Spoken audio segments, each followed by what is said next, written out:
नमस्कार, कसे आहात तुम्ही सगळे?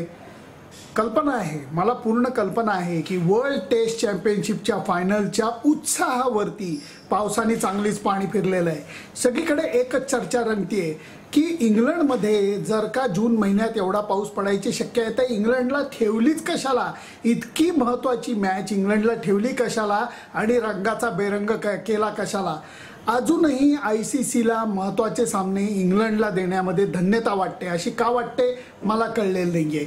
नॉर्मली सगळ्या वर्ल्ड कपच्या फायनल, चॅम्पियन्स ट्रॉफी, T20, मुख्य वर्ल्ड कप, इवन ही मॅच सुद्धा लॉर्ड्सला शेड्यूल केलेली होती।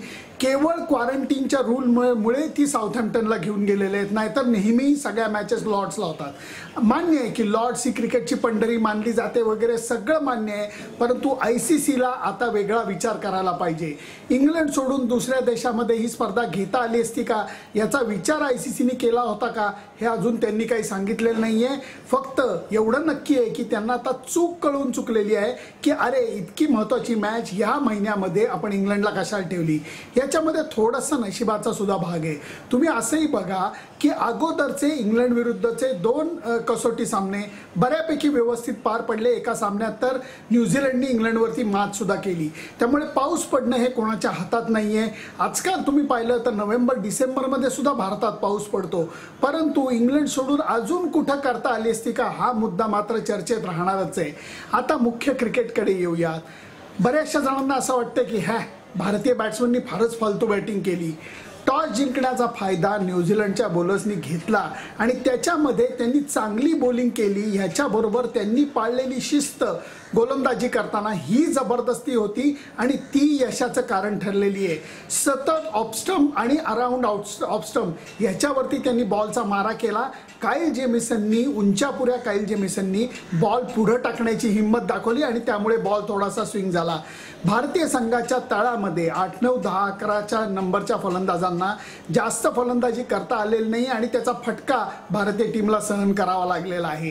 त्याचबरोबर कुठल्याच खेळाडूंनी मोठी इनिंग खेळली नाही, म्हणूनही आपला धावफलक हा जास्त फुलू शकलेला नाहीये। न्यूझीलंडची बॅटिंग चालू झाली तेव्हा 2 गोष्टी घडल्या। एक तर विकेट किंचित बॅटिंग करता ठीक झालेलं होतं आणि दुसरी गोष्ट म्हणजे भारतीय फास्ट बॉलर्सनी किंचित आखूड टप्प्याची बॉलिंग केली। आपटबार केले असं माझं म्हणणं नाहीये, परंतु काईल जेमिसननी बॉल पुढे टाकायची हिंमत दाखवली, ती बुमराहनी मला वाटतं दाखवली नाही। त्यामुळे ईशांत शर्मा असू देत, मोहम्मद शमी असू देत आणि बुमराह असू देत, यांनी काही वेळेला बॅटला बीट केलं, पण ते बीट होणं इंग्लंडमध्ये पुरेसं ठरत नाही। तुम्ही बॉल पुढे टाकला तरच एज लागायची शक्यता असते आणि तो फटका आपल्याला सहन करायला लागलेला आहे। आत्ताच्या घडीला भारतीय संघाच्या पहिल्या डावापासून न्यूझीलंडचा संघ साधारणपणे 115 धावांनी मागे आहे। या 115 धावा जेवण नाहीयेत की आले फटाफट मारल्या आणि केल्या, त्यामुळे 2 दिवसामध्ये भारताची वाट लागली, ते काय फालतूच आहे वगैरे असं बोलू नका। टेस्ट क्रिकेट आहे, त्याचा आनंद आपण घेऊयात। कदाचित पहिल्या डावामधली जी बॉलिंग सुरुवातीला झाली त्याच्यामध्ये लक्षणीय बदल बुमराह, शमी आणि ईशान करू शकतात, त्याचा फायदा आपल्याला होऊ शकतो।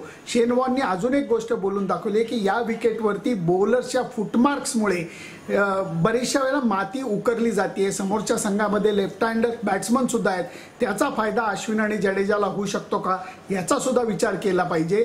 फक्त आत्ताच्या घडीला कसं आहे की न्यूझीलंड थोडंसं सुस्थितीत नक्कीच आहे।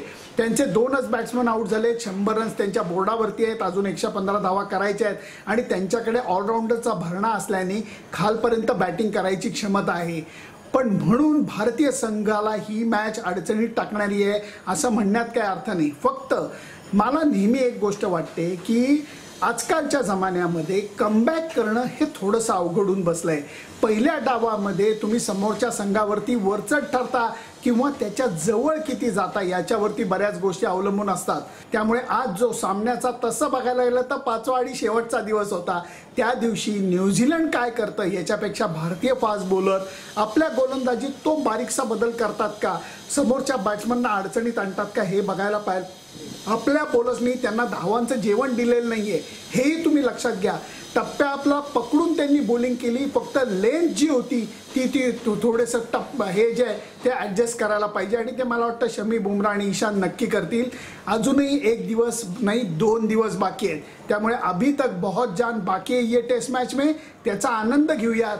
पटकन भारतीय संघावरती टीका करायला नको की अरे बॅटिंग जमली नाही, यांना पाटा विकेटवरच बॅटिंग जमते वगैरे असं बोलायला नको. त्यांच्या बॉलरना क्रेडिट देऊया की त्यांनी बॉलिंग चांगली केली. आपल्या बॅट्समननी थोडासा अजून जर का सकारात्मकता दाखवली असती आणि 250 धावांचा टप्पा गाठला असता तर कदाचित अजून बरं झालं असतं. पण सचिन म्हणतो तसं पहिल्या इनिंगला महत्त्व आहे. त्यामुळे आजच्या दिवसाच्या खेळावरती तुमची माझी बारीक नजर असू देत.